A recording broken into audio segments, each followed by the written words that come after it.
جس سے کھاری کنویں شیرے جاں بنے، اس زلال حلاوت پہ۔ اس میں کوئی لفظ ہے اے جڑے آدن نہ نرے اندھے تے ننگے بندے، ننگے بندے ننگی زبان، او جی نبی پاک نے تھک سٹیا، تھک کے تیرے اس آکھنے نو، تیرے منہ دے اتے تھک۔ ادب والے کا لفظ دیکھا ہے، حضور کے لعاب دہن کو کیا کہا؟ زلال حلاوت۔ ہائے ہائے ہائے، بندہ بیٹھ کے تولتا رہے عاشقاں دیاں زباناں، کنیاں ستھریاں، کنیاں سونیاں، کنیاں صاف، مزاج بھی اجلے، بولی بھی اجلی، لفظ بھی اجلے۔ ایسے لگتا ہے کہ عاشقوں کے منہ سے جو لفظ نکلتے ہیں پہلے کوثر و تسنیم کے دریا میں نہاتے ہیں، پھر یہ لفظ باہر آتے ہیں۔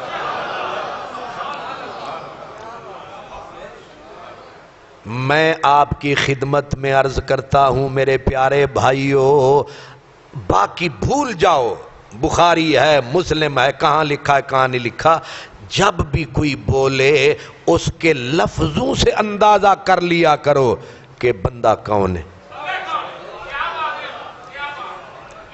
میں نے کئی مرتبہ آپ کو سمجھایا ہے، جو حضرت امام حسین کا نام لینا، حضرت حسین سمجھ لو آدھا بے ایمان ہے۔ کیا کہا میں نے؟ جو صرف کہے پیغمبر نے کہا، سمجھ لو آدھا بے ایمان ہے۔ نہیں سمجھ آ رہی میں نے کیا کہا؟ حالانکہ لفظ ٹھیک ہے، پیغمبر نے کہا، لیکن اس نامراد کی زبان بھی کھردری، رکھی۔ عاشق جب حضرت مولا علی جب میرے نبی کی طرف بات کرتے تھے نا تو کہتے تھے میری آنکھوں کی ٹھنڈک نے کہا، حدثنی قرۃ عینی۔ کیا مولا علی کہے وہ یہی بات رہے ہیں؟ حضور نے فرمایا، انہاں کہ نہیں، میری آنکھوں کی ٹھنڈک نے فرمایا، وہ حبیبی، اور میرے محبوب نے فرمایا۔ فرق آیا نظر نہیں آیا؟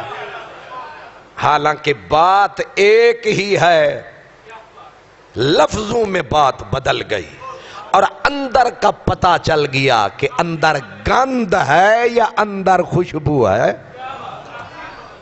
اس لیے جتنی سن لیا کرو، چلو یوٹیوب سنتے ہو، لیکن جیڑا آکے نا ذاکر نائی کنو میں لانتی کیوں آخدا؟ اس واسطے آخدا، اور نامراد جدو نبی پاک دا نا لیندے نا ادھے محمد صاحب، وہ اینج تے کافر بھی نہیں لیندے۔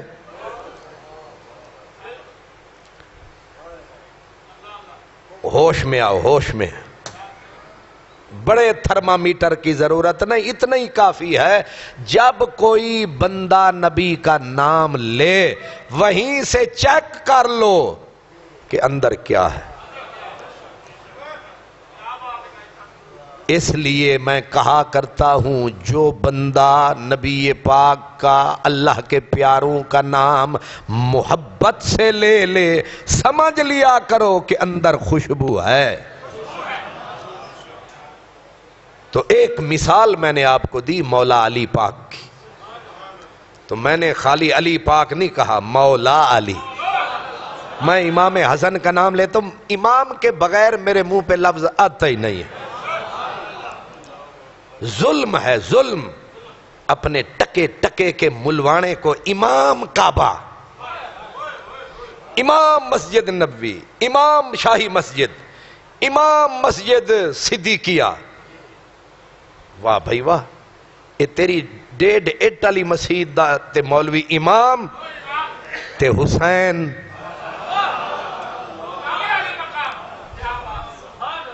خالی امام نہیں، بے شک امام عالی مقام، کروڑ سلام۔ لعاب دہن مصطفیٰ کی برکت دیکھ. حضرت ابو ہریرہ بیمار تھے اور وہ شیطان جس کو کہتے ہیں مروان المعروف، ڈرنا نہیں ول کر کے، شیطان، یہ امت مسلمہ کا شیطان تھا گورنر مدینے کا. یہ بھی بڑی دلیل دیں جو جی مدینے دے وچ ہے، بھئی مدینے دے وچ مروان بھی ہے. مروان گورنر مدینہ حضرت ابو ہریرہ کی طبیعت پوچھنے آیا. آپ بیمار تھے اور آپ کے سرہانے آ بیٹھا، کہنے لگا دل تو کرتا ہے کہ آپ کو اکثر پوچھنے آؤں، مگر آپ کی ایک عادت جو ہے، آپ حسن حسین ان سے جو آپ کی عقیدت ہے یہ مجھے روکتی ہے آپ سے ملنے سے. حضرت ابو ہریرہ بیماری کے باوجود اٹھ بیٹھے، فرمانے لگے تو آ نہ آ، احسان نہ چڑھا، تو گورنر ہے تو کیا، میں نے دیکھا میرا میٹھا مصطفیٰ. ہم تھے سفر میں اور پہلے امام حسن روئے، پھر پاک حسین روئے. حضور نے فرمائی نے لاؤ. پوچھا سرکار نے کیوں روتے ہیں؟ عرض